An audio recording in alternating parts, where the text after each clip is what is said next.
नमस्कार। हमारे प्राचीन परंपरागत विषय योग को अगर हम खोजने जाएं तो इसका सबसे पहले उल्लेख ऋग्वेद में हुआ है। फिर तैत्तिरीय उपनिषद में भी इसके बारे में जानकारी मिलती है।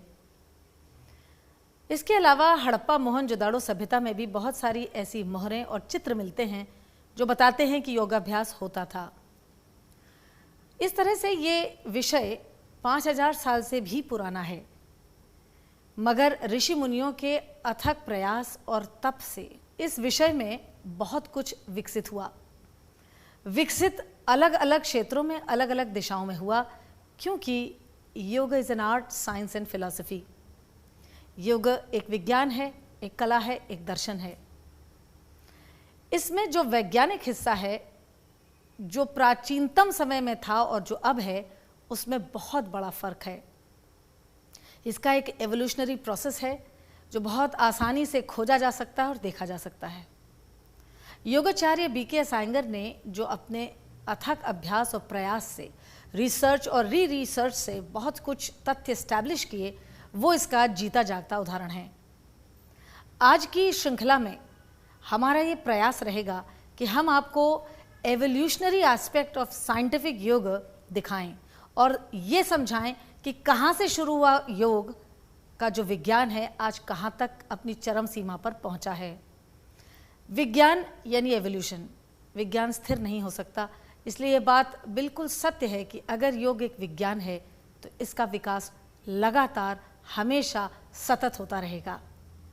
तो आज की श्रृंखला में हम सबसे पहले आपको दिखाने जा रहे हैं और सिखाने जा रहे हैं उत्तानासन। तो चलिए सीखते हैं उत्तानासन।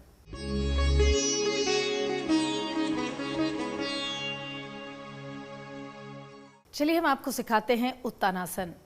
उत्तानासन यानी फॉरवर्ड एक्सटेंशन ऑफ स्पाइन। आप ताड़ासन में खड़े होंगे और इसके पश्चात आप अपने पैरों के बीच में 12 इंच का फासला करेंगे। ये ध्यान रहे कि ताड़ासन न बिगड़े आपका, यानी आपका पहला अलाइनमेंट सही होना चाहिए। फिर आप सांस लेते हुए अपने दोनों हाथों को सर के ऊपर ले जाएंगे ऊर्ध्वहस्तासन में, और ऊर्ध्वहस्तासन से आप एक्सहेल करते हुए स्पाइन को फॉरवर्ड एक्सटेंड करते हुए नीचे तक ले जाएंगे। जब आपकी उंगलियां ज़मीन को छूने लगें तो आप पहली उंगली, बीच की उंगली और अंगूठे के जरिए अपने पैर के अंगूठे को पकड़ेंगे।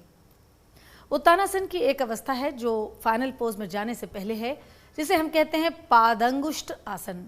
पादांगुष्ठ यानी पैर का अंगूठा। आप पैर के अंगूठे को पकड़ के अपनी स्पाइन को तानते हैं, खींचते हैं, फॉरवर्ड एक्सटेंड करते हैं और आपकी डॉर्सल स्पाइन कॉनकेव होती है। फॉरवर्ड एक्सटेंशन की फाइनलिटी बहुत ही स्ट्रॉन्ग एक्सटेंशन है, जो वैसे तो स्पाइन के लिए और स्पाइन की ताकत के लिए बहुत अच्छा है, लेकिन अभ्यास की शुरुआत आप शनैः शनैः यानी धीरे धीरे करेंगे। पादांगुष्ठासन न केवल आसानी से आपकी स्पाइन को फॉरवर्ड एक्सटेंड करता है, बल्कि आपकी डॉर्सल स्पाइन को कॉनकेव करके स्पाइन तैयार करता है अगली स्थिति के लिए। एक बार अगर आपको लगे कि आप पादांगुष्ठासन में 30 सेकंड से 1 मिनट तक के लिए अपनी डॉर्सल स्पाइन को कॉनकेव करके पोज में रह सकते हैं, तो इसके माने तैयार हैं आप अगली अवस्था के लिए। ध्यान रहे कि उत्तानासन में आउटर हिप जॉइंट और आउटर हील एक लाइन में रहे। ऐसा ना हो कि आप ये पोज करते समय टिल्ट होने लगे, बॉडी वेट आगे पीछे हो जाए, ये ज़रूर ध्यान रखें। और लगातार अपने चिन और चेस्ट को ऊपर की ओर उठाते रहें ताकि स्पाइन का तनाव कहीं भी ढीला ना पड़े। किसी भी चीज़ को अगर हम सतत खींचते हैं यानी कंटिन्यूअस एक्सटेंड करते हैं तो वो एक्सटेंशन हेल्दी होता है। अगर हम एक्सटेंशन को बीच में तोड़ दें या उसको धक्का दे दें तो उसमें स्पाइन में इंजरी आने की पूरी गुंजाइश रहती है। पादंगुष्ठासन कर लेने के बाद आप अपने हाथ की हथेली को पैर के पंजों के नीचे डालेंगे और क्लासिकल अवस्था में तो होना ये चाहिए कि पैर की उंगलियों के कोर आपकी कलाई के ठीक ऊपर आएं।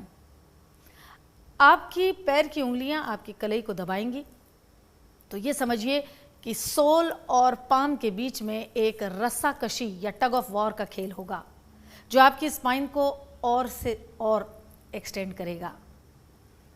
आपको जान के आश्चर्य होगा, पादंगुष्ठासन से पादहस्त आसन का एक्सटेंशन कहीं ज़्यादा इंटेंसिव है। ये आपको धीरे धीरे आपकी स्पाइन को ले जा रहा है कंप्लीट फॉरवर्ड एक्सटेंशन की ओर, जो काफ़ी एक्सटेंसिव मूवमेंट है। अगर आप इस पोज में भी 30 सेकंड से 1 मिनट तक रह सकें तो इसका मतलब है कि अब आप तैयार हैं अपनी स्पाइन को मैक्सिमम एक्सटेंड करने के लिए उत्तानासन में। इसके पश्चात जब आपकी तैयारी हो जाए तो आप अपने दोनों पैरों को करीब करेंगे जैसे कि आप ताड़ासन में रखते हैं और आपके हाथ फिर आपके दोनों एंकल्स के पीछे जाएंगे और आपका फोरहेड आपके घुटने को छुएगा। ऐसा करते समय देखिए आपने एल्बो को बाहर रखना है, वाइड करना है ताकि आपकी पैरास्पाइनल मसल्स वाइड हो जाएं। जब आपकी पैरास्पाइनल मसल्स वाइड हो जाती हैं तो एक्सटेंशन में स्पाइन के और भी आसानी होती है और दूसरी बात आपको कमर में यानी लंबर में कहीं भी जोर नहीं पड़ता। एक्सटेंशन का सिद्धांत है कि create a space and then extend, और ये यहाँ हमारे जो विद्यार्थी हैं वो बहुत खूबसूरती से आपको दिखा रहे हैं। एक बार आप इस पोज में आ गए तो आप इसमें 30 सेकंड से 1 मिनट तक का अभ्यास शुरू कर सकते हैं। उत्तानासन के बहुत फायदे हैं। योगाचार्य बीके सायंगर ने अपने प्रयासों से, अभ्यासों से और एक्सपेरिमेंट से ये देखा और बहुत सारे अपने विद्यार्थियों को इससे ट्रीट किया, जिनमें से एक मैं भी थी, कि अगर किसी को स्लिप डिस्क हो जाए तो कॉन्केव बैक उत्तानासन, पादंगुष्ठासन उत्तानासन जो है वो बहुत ही कारगर है डिस्क को वापस ले जाने में। ये स्पाइन को न केवल लेंथ देता है बल्कि स्पेस क्रिएट करता है कि डिस्क उसमें वापस जा सकें। वैसे उत्तानासन आपके लिवर, किडनी और स्प्लीन को बहुत अच्छा मसाज देता है। ये उनकी हेल्थ के लिए बहुत बढ़िया है, ये डाइजेस्टिव सिस्टम के लिए बहुत अच्छा है, ऑर्गेनिक बॉडी के लिए बहुत अच्छा है और लंबर के लिए तो ये एक अचूक दवा है, मगर इसके इम्प्रोवाइजेशन, क्योंकि ये एक्सटेंशन आते आते तक टाइम लगता है। इसके बाद आप गहरी सांस लेंगे, you will inhale and raising your hand and head up, आप एक बार फिर ऊर्ध्वस्थासन में आएंगे और वहां से ताड़ासन में। उत्तानासन, जैसे मैंने आपसे कहा, एक ये बहुत आसान सा मूवमेंट है, लेकिन जिनको पीठ में दर्द है या चोट है या स्टिफ है उनके लिए नहीं है। इसके लिए हम आपको एक इम्प्रोवाइजेशन सिखाएंगे और उस इम्प्रोवाइजेशन में इस बात को हम सिद्ध करने की कोशिश करेंगे कि योग जिस बिंदु से शुरू हुआ और आज 21वीं सदी में जहाँ है वो कितना इवॉल्व हुआ साइंटिफिकली, और योगाचार्य बीके सायंगर का इस एवोल्यूशन में कितना महान योगदान है। तो चलिए हम आपको सिखाते हैं और दिखाते हैं उत्तानासन के 2 बेहतरीन इम्प्रोवाइजेशन।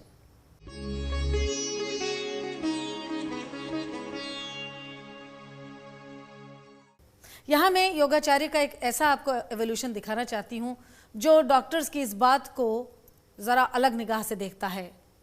आपकी पीठ में दर्द है तो आप उत्तानासन कर सकते हैं और आगे भी झुक सकते हैं, प्रोवाइडेड आपको पता हो कि कैसे करना है। आपको डर न लगे और आपके वहम दूर हो जाएं, तो उसके लिए हम आपको दिखाना चाहेंगे कि अगर हम आपकी स्पाइन की लेंथ को नापें और हम C1 से लेके टेल बोन तक आपकी स्पाइन की लेंथ को नापें, आप अगर देखें तो हमने यहाँ एक लाल निशान लगा रखा है और उसके बाद आपको हम स्टूल के ऊपर उत्तानासन करना सिखाएं, जिसमें एक स्टूल है और हाइट बराबर रखने के लिए, ताकि स्टूल लोअर एब्डोमेन पे आए, हमने 2 फोम दे रखे हैं पैर के नीचे, आप कोई भी उपकरण यूज़ कर सकते हैं। और लोअर एब्डोमेन के नीचे एक रोल ब्लैंकेट दी है जो आपके लोअर एब्डोमेन को सपोर्ट करती है। सपोर्टेड लोअर एब्डोमेन के साथ आप हाथ ऊपर उठाते हैं, एक्सहेल करते हैं, पाम फेसिंग फ्रंट, और इस पूरे स्टूल पे अपने लोअर एब्डोमेन को रखते हुए आगे बढ़ते हैं। स्टूल के आखिरी बार को आप उंगलियों को कर्ल करके पकड़ लेते हैं, back of the skull perpendicular to the floor. और अब देखिए ये एक अद्भुत करिश्मा कि अगर हम अब आपकी स्पाइन को नापें टेल बोन से सर्वाइकल तक, तो आप ये देखेंगे कि स्पाइन की लेंथ बढ़ गई। कहने का तात्पर्य यह है कि आप कैसे आगे झुकते हैं। अगर आप स्पाइन को बिना इंजर किए हुए 6 इंच उसकी लंबाई आगे बढ़ के बढ़ा सकते हैं और पेशेंट को कमर में आराम मिल सकता है, तो हम क्यों ना बढ़ें। इसे एवोल्यूशनरी साइंस ऑफ योगा कहा जा सकता है। और फिर आप एक लंबी गहरी सांस लेते हुए you will raise your hand up, chin and chest up, inhale and come up, और आप वापस उत्तानासन से ताड़ासन में आ जाते हैं। इसी तरीके से हम आपको एक और उत्तानासन दिखाने जा रहे हैं जो कॉनकेव बैक के लिए इम्प्रोवाइजेशन है। जैसे हमने आपसे कहा था कि concave back Uttanasana lumbar spine के लिए एक बहुत ही कारगर आसन है, और अगर आप उसे ना कर सकें इंडिपेंडेंट, तो उसको आप कैसे इम्प्रोवाइज करेंगे, उसको चलिए हम आपको दिखाते हैं। Uttanasana concave back.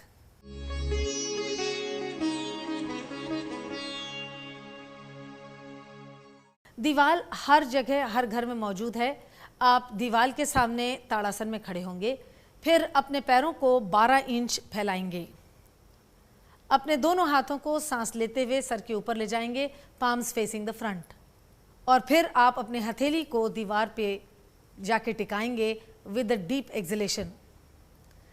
इसमें जो सबसे बड़ी ध्यान देने वाली बात है कि आपका outer hip joint outer heel की लाइन में होना चाहिए और पैर परपेंडिकुलर होने चाहिए। आपके हाथ के बीच की दूरी आपके कंधे की बराबर होनी चाहिए। Palm should be in line with the shoulder, और डोर्सल स्पाइन कॉनकेव होनी चाहिए।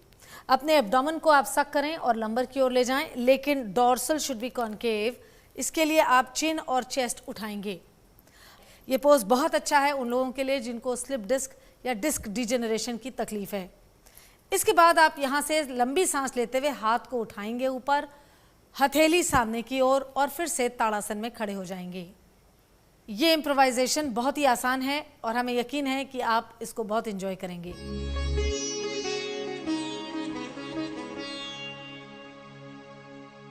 अब हम आपको अधोमुख श्वानासन सिखाने जा रहे हैं।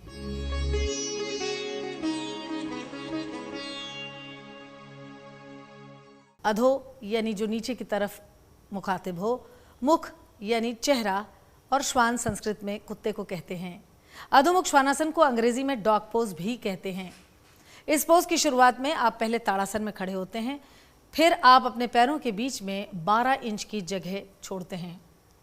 Then you lift your hands up in Urdhvasthasan, और स्ट्रॉन्ग एक्सलेशन के साथ यू गो फॉर उत्तानासन।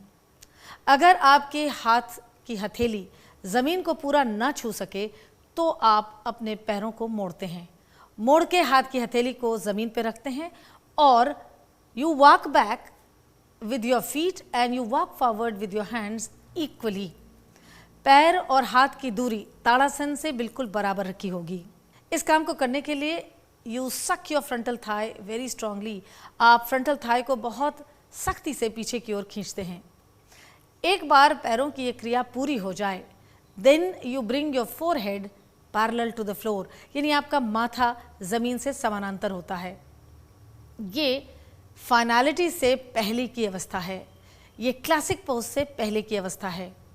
आप इसमें ध्यान से देखिए, हम इस पोज में हार्ट को स्पाइन के नीचे पाते हैं।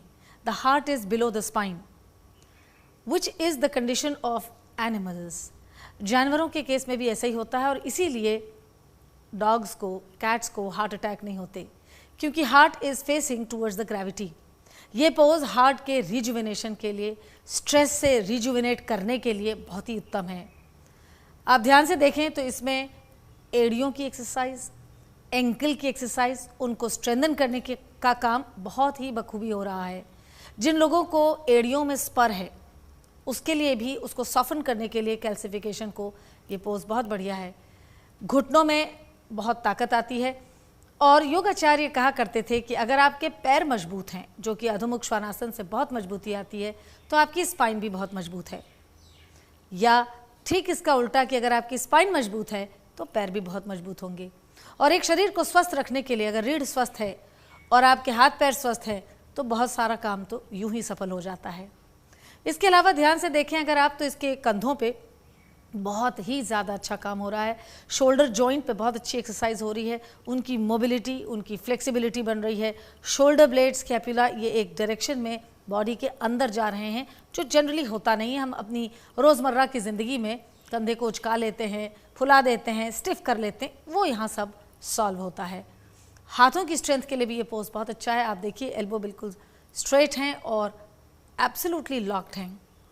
अगर आप इस अवस्था को, फाइनलिटी से पहले की अवस्था को, पेन अल्टीमेट अवस्था को 30 सेकंड से 1 मिनट तक होल्ड कर सकते हैं, तब आप फाइनलिटी की ओर जाते हैं। Then you will bring your heels down slowly with the forehead touching to the floor. तब आपका माथा फर्श को छूता है। यहाँ आपकी बैक रिब्स फ्रंट रिब्स के साथ डायलॉग करने लगती हैं, वो उनके संपर्क में आती हैं। और ये जो मूवमेंट है, इससे बेहतरीन मूवमेंट इंटरकॉस्टल मसल्स के लिए और कोई नहीं है। उनकी फ्लेक्सिबिलिटी, उनकी मोबिलिटी, साइड ट्रंक की मोबिलिटी इसमें बहुत ही बेहतरीन तरीके से आपके शरीर में आती है। इस अवस्था में 30 सेकंड से 1 मिनट तक रहा जा सकता है और उसके बाद with the inhalation breath you walk in with your legs, you walk back with your hands in Uttanasana. हाथ और पैर से आप चलते हैं और उत्तानासन में फिर वापस आते हैं। फिर एक गहरी सांस लेते हुए you inhale and come up, hands in Urdhvasthasan, और वहाँ से एक्सहेल एंड ताड़ासन। जैसे कि आपने देखा कि अधोमुख श्वानासन एक बहुआयामी पोस्चर है, यानी इसमें बहुत दिशाओं में शरीर, मन और आपके मनस पर फर्क पड़ रहा है। लेकिन ये काफ़ी संभव है कि बहुत सारे लोगों से ये एडवांस पोज ना हो सके या उसमें कुछ दिक्कतें आएँ। उन दिक्कतों से निपटने के लिए हम आपको इसका इम्प्रोवाइजेशन सिखाने जा रहे हैं। तो चलिए सीखते हैं अधोमुख श्वानासन या डॉग पोज का इम्प्रोवाइजेशन।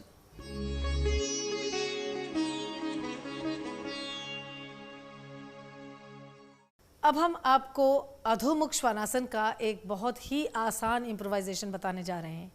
अधोमुख श्वानासन की बेसिक प्रॉब्लम ये आती है शुरुआत में अभ्यास करने में कि आप ज़मीन से अपने को उठा के एक्सटेंड नहीं कर सकते।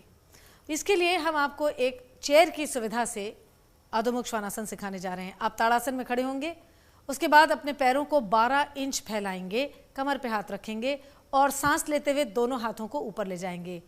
ऊर्ध्वस्थासन में हाथ जाएंगे, palms facing front, exhale and move forward.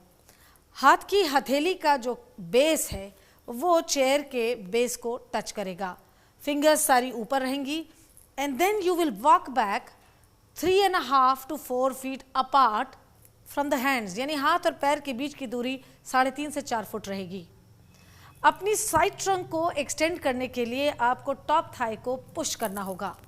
बहुत स्ट्रांगली आप अपनी टॉप थाई को पुश करेंगे। बटक बोन्स को जितना हाई रख सकें उतना रखेंगे। आपकी एड़ी उठी है और आप पंजों पे हैं। इतनी अवस्था में आने के बाद you will keep your dorsal to the sternum. Dorsal spine आप स्टर्नम की ओर ले जाएंगे और कॉन्केव करेंगे। Forehead parallel to the floor और आप यहाँ नॉर्मल सांस लेंगे और छोड़ेंगे। If you are stable in this pose for 30 seconds और 1 minute, तब आप अपनी एड़ी ज़मीन पे ला सकते हैं। ऐसा करने के बाद आप इस पोज में 30 सेकेंड से 1 मिनट या 2 मिनट तक भी रह सकते हैं और फिर सांस लेते हुए आप पैरों से आगे बढ़ेंगे। Inhale, chin and chest up and come up. फिर वापस आप ताड़ासन में आ जाएंगे। हमें यकीन है कि इस इम्प्रोवाइजेशन से आपको बहुत सुविधा होगी अधोमुख श्वानासन के अभ्यास में।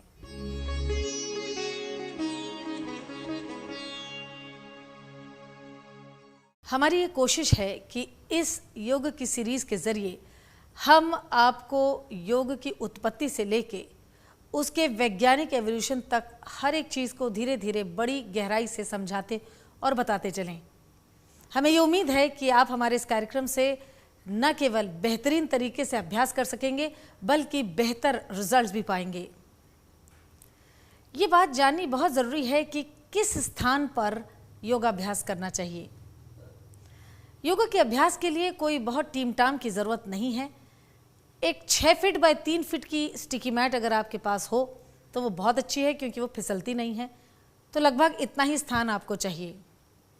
स्थान में आपकी खिड़की हो उस कमरे में, ताकि हवा आ सके, और एक मध्यम सा प्रकाश हो तो ये पर्याप्त है। ऐसा लोगों की धारणा है कि खुले में योग करना चाहिए। या तो आप बहुत ही सुबह उठ जाएं 3:30 पौने 4, जबकि टेम्परेचर में बहुत फ्लक्चुएशन नहीं होता।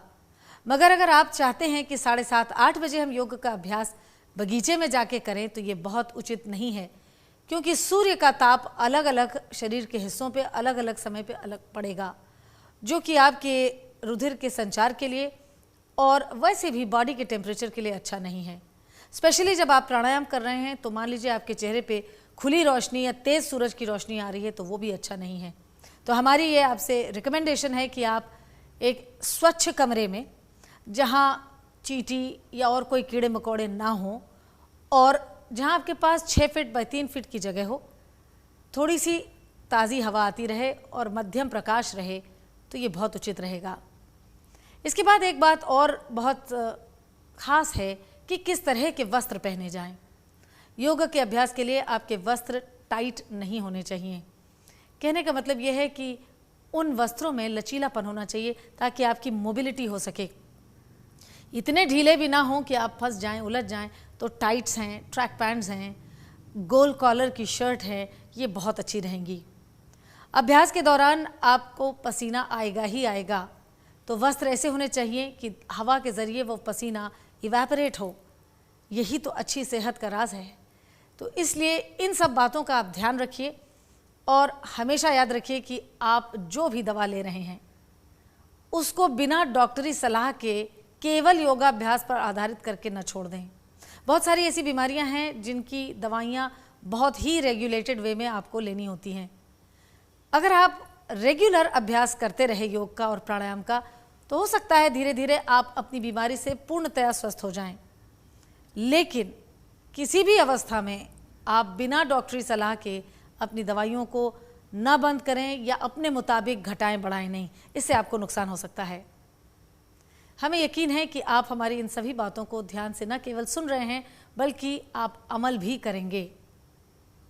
हमारी आपकी मुलाकात अगले एपिसोड में फिर होगी। तब तक के लिए नमस्कार।